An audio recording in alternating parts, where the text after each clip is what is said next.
Bonjour à toutes et à tous et bienvenue sur Grand Lille TV. Nous sommes le mercredi 28 mars. Avant toute chose, vous le savez, vos prévisions météo.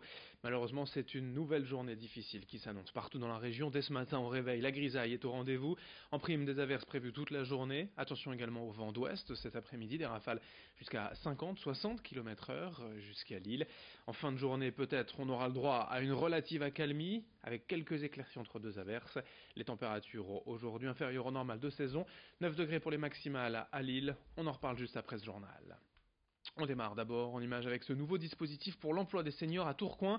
Durant 11 semaines du 3 avril au 26 juin, une centaine de candidats sélectionnés vont être encadrés par des professionnels des ressources humaines et vont effectuer des immersions en entreprise, participer à des groupes de travail avec Pôle emploi ou encore suivre des formations pour apprendre à mettre en avant leurs compétences et leurs expériences. C'est l'association Tourcoing Entreprendre qui est à l'origine du projet sous ce slogan choc. Seniors, allez tous vous faire voir. L'objectif est tout simplement d'offrir 100% de retour à l'emploi pour les candidats. Explication sur place avec Idil Gunaï. C'est porté donc par Tourcoing Entreprendre, qui est une association locale d'entreprises avec une centaine d'entreprises adhérentes. Aujourd'hui, vous avez plus d'une dizaine de gros groupes qui vont nous accueillir dans leurs locaux. Et c'est une trentaine d'entreprises qui aujourd'hui, quelque part, ont pris en main le sujet des seniors, donc très impliqués dans le dispositif. Et je le rappelle, avec un bénévolat total, en tout cas, sur cette première en tout cas du PEPS. Sur tout type de poste, au niveau des candidats, vous partez du cadre supérieur pour aller jusqu'à l'employé, l'ouvrier, et sur des tranches qui vont de 45 ans à quasiment 60 ans. Toujours à propos d'emploi, dans l'actualité de la région, le secteur de la vente à domicile recrute. C'est le cas par exemple en ce moment de l'agence Thermomix de Lille qui recherche 90 VDI, des vendeurs à domicile indépendants. Pour vendre ses robots de cuisine et livres de recettes, la marque allemande recherche également des conseillers experts VRP, des responsables de secteur. Sachez que pour les salariés VDI, cette activité peut venir en complément pour augmenter ses revenus, mais d'autres parviennent à en vivre à temps plein tout en bénéficiant d'une réelle flexibilité de travail. Pour Thermomix, en tout cas, le recrutement se base avant tout sur la motivation et ici on ne parle pas de diplôme. Explication avec le directeur d'agence de Lille au micro d'Idil Gunaï. C'est un petit peu à la carte, l'idée c'est dès le démarrage d'être transparent sur les motivations et l'objectif. Après nous, on a bien évidemment en place un système de formation et d'accompagnement en agence et sur le terrain pour être au plus près des objectifs de nos conseillers. Et puis ensuite, à travers ça, on identifie des souhaits d'évolution ou voilà, tout simplement des objectifs dans l'activité. On essaie d'y répondre au plus près. Puis très souvent, ce qui peut arriver, c'est qu'on rentre dans l'activité avec l'idée soit de gagner le Thermomix ou soit juste de découvrir l'activité. Et puis on y prend goût, on a envie de rester. Et puis parfois on évolue aussi. Dans les bars, il est une certaine coutume pour certains de repartir avec le joli verre de bière que l'on vient de consommer. Sauf que pour les gérants, bien ces vols à répétition coûtent cher à la longue et certains ont donc trouvé la parade, notamment en Belgique. À Gand, depuis 40 ans, les patrons du Dulgrit demandent aux clients de laisser une chaussure en caution. Aujourd'hui, le système est toujours en place et fait même partie du folklore local. Il faut dire qu'un de leurs verres coûte près de 90 € l'unité. D'où une certaine surveillance, on le comprend. Ces dernières années, d'autres bars ont tenté d'appliquer le même système, mais sans véritable succès. Vincent Vieillard et Christopher Rogue sont allés à Gand pour Grand Lille TV pour rencontrer les patrons actuels du bar Dulgrit.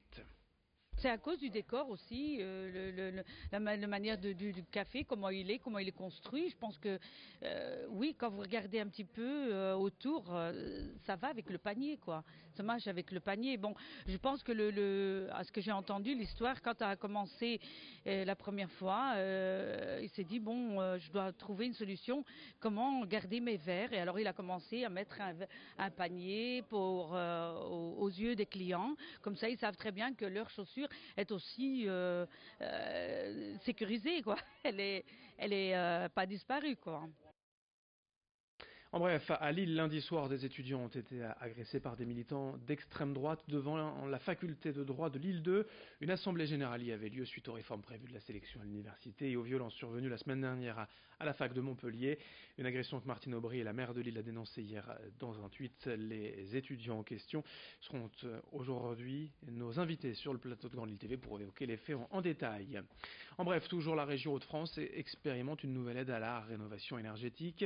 Une aide pouvant aller jusqu'à 2 000 € qui concernent l'isolation des toitures, des murs, le remplacement des fenêtres ou encore le changement du système de chauffage.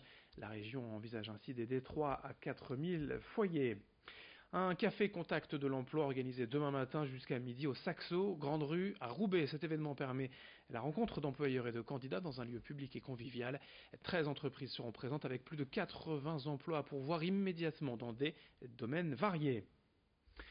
Dans ce journal également, du sport avec un nouvel événement d'envergure organisé prochainement au stade Pierre-Mauroy. Après le football, le rugby, le tennis, le basket et le handball, voici le temps du volleyball. Du 4 au 8 juillet, l'enceinte accueillera en effet le Final Six du Volley Nation League, le nouveau nom de la Ligue mondiale. Au programme, les 6 meilleurs pays du monde, dont la France, qui s'affronteront en 2 poules de 3, puis en demi-finale et finale. Les Bleus ont déjà remporté cette compétition en 2017 et 2015 et espèrent bien récidiver à domicile. De leur côté, la Fédération française et la MEL veulent battre un nouveau record d'affluence pour un match de volley en France, ce qui devrait être le cas.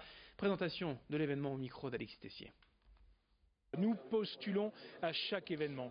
Et maintenant, nous avons derrière un pressbook extraordinaire. Nous avons les images de la finale de la Coupe Davis. Nous avons les images du hand. Eh bien, les présidents de fédération que nous invitons à chaque événement découvrent cette enceinte, rêvent de ces 28 000 supporters qui poussent l'équipe de France à la victoire. Et c'est tout le mal que l'on souhaite. Et si on avait une finale France-Brésil au stade Pierre-Mauroy, ça serait extraordinaire.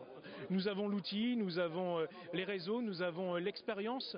Aucun problème de transport, aucun problème de sécurité. Nous avons l'expérience en termes d'organisation de grandes manifestations sportives. Eh bien, nous surfons effectivement sur cette vague et sur cette vague du succès. Rendez-vous donc du 4 au 8 juillet pour le Final Six Nation League en volleyball, un événement dont on reparlera. Les places, la billetterie n'est pas encore ouverte, on ne manquera pas de vous informer. Fin de cette édition sur Grand Lille TV. Dans un instant à suivre, vous le savez, vos prévisions météo avec encore pas mal de grisailles et de pluie malheureusement aujourd'hui. C'est dans un instant. Merci de votre fidélité et très belle journée à toutes et à tous.